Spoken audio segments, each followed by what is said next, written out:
নমস্কার, একালের রান্নাঘরে সকলকে স্বাগত জানাই।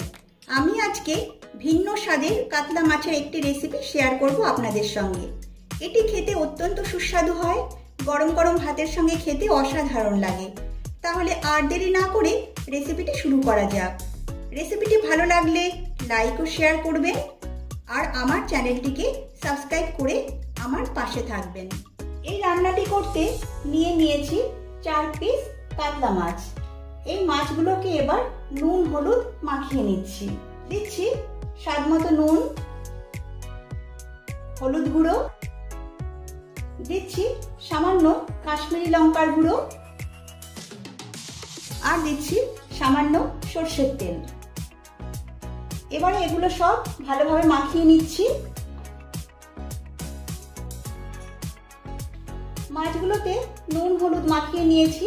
এবারে 10 মিনিটের জন্য এইভাবে মাছগুলো রেখে দিচ্ছি। এখন একটা মিক্সি জার নিয়েছি এবং এতে নিয়ে নিচ্ছি একটা বড় সাইজের পেঁয়াজ, 2 টুকরো আদা, 7-8টা রসুনের কোয়া, 4টে কাঁচা লঙ্কা। ঝালটা অবশ্যই আপনারা আপনাদের পছন্দ অনুযায়ী দেবেন। দিচ্ছি 1 চামচ সর্ষে, 1 চামচ পোস্ত আর এগুলো সব পেস্ট করার জন্য দিচ্ছি সামান্য জল। এবারে এগুলো ভালোভাবে পেস্ট করে নেব। মশলাগুলো সব পেস্ট করে নিয়েছি। এবারে যাচ্ছি নেক্সট স্টেপে। এদিকে গ্যাসে একটা কড়াই বসিয়ে দিয়েছি। কড়াইটা গরম হয়ে গেলে তাতে নিয়েছি পরিমাণ মতো সরষের তেল। তেলটা ভালোভাবে গরম হয়ে গেছে। এখন এতে আমি মাছগুলো ভেজে নিচ্ছি।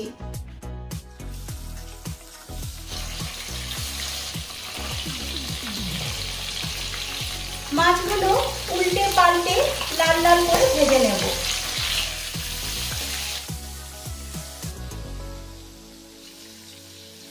দেখুন মাছগুলো লাল লাল করে ভেজে নিয়েছি। এবার মাছগুলো তেল থেকে তুলে নিচ্ছি।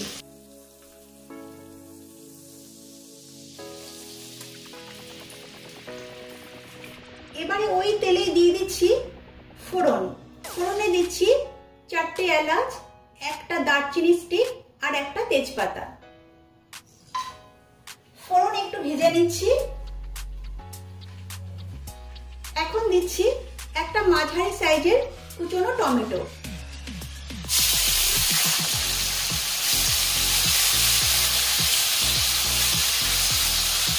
টমেটো যাতে তাড়াতাড়ি নরম হয়ে যায় তার জন্য দিয়ে দিচ্ছি সামান্য লবণ।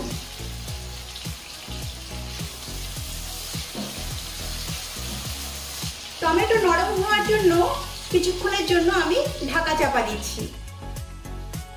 ঢাকনাটা তুলে নিচ্ছি।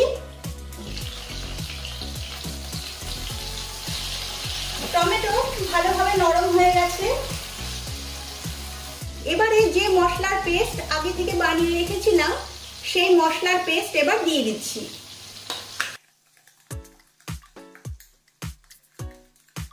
আর দিয়ে দিচ্ছি মিক্সির পাত্র ধোয়া একটু জল। কালারের জন্য দিচ্ছি 1/2 চামচ কাশ্মীরি লঙ্কার গুঁড়ো, 1/2 চামচ জিরে গুঁড়ো, স্বাদ মতো লবণ, সামান্য হলুদ গুঁড়ো। এবারে সমস্ত মশলা ভালোভাবে কষিয়ে নেব।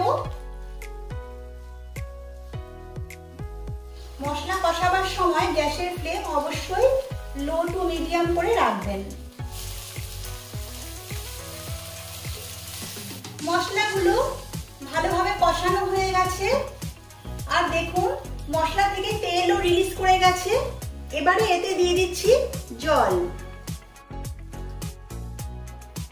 আমি এতে 1.5 কাপ জল দিলাম। এই রান্নাতে জল বেশি দেবার প্রয়োজন নেই, গ্রেভিটা একটু কম রাখলেই ভালো লাগবে। গ্রেভি ফুটে উঠেছে। এবারে এতে আমি মাছগুলো দিয়ে দিচ্ছি।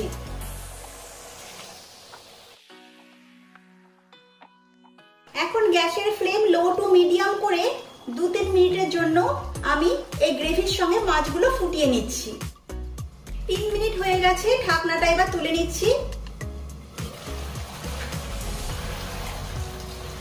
কাতলা মাছের এই রান্নাটি রেডি হয়ে গেছে। এবারে এতে দিয়ে দিচ্ছি 4টে কাঁচা লঙ্কা, তারপর একটু নেড়েচেড়ে মিশিয়ে নিচ্ছি। এই রান্নাটি একটু মাখো মাখোই খেতে ভালো লাগে। এবারে গ্যাসের ফ্লেম অফ করে দিচ্ছি আর 2-3 মিনিটের জন্য স্ট্যান্ডিং টাইমে রাখছি, তারপর একটা অন্য পাত্রে নামিয়ে নিচ্ছি। এই পদ্ধতিতে আপনারা কাতলা মাছ রান্না করুন, আশা করি সকলের ভীষণ ভালো লাগবে। ভালো লাগলে লাইক, শেয়ার ও কমেন্ট করবেন আর আমার চ্যানেলটিকে সাবস্ক্রাইব করবেন। সকলকে বিদায় জানিয়ে আজ তাহলে এখানেই শেষ করছি। সকলে সুস্থ থাকবেন, ভালো থাকবেন, নমস্কার।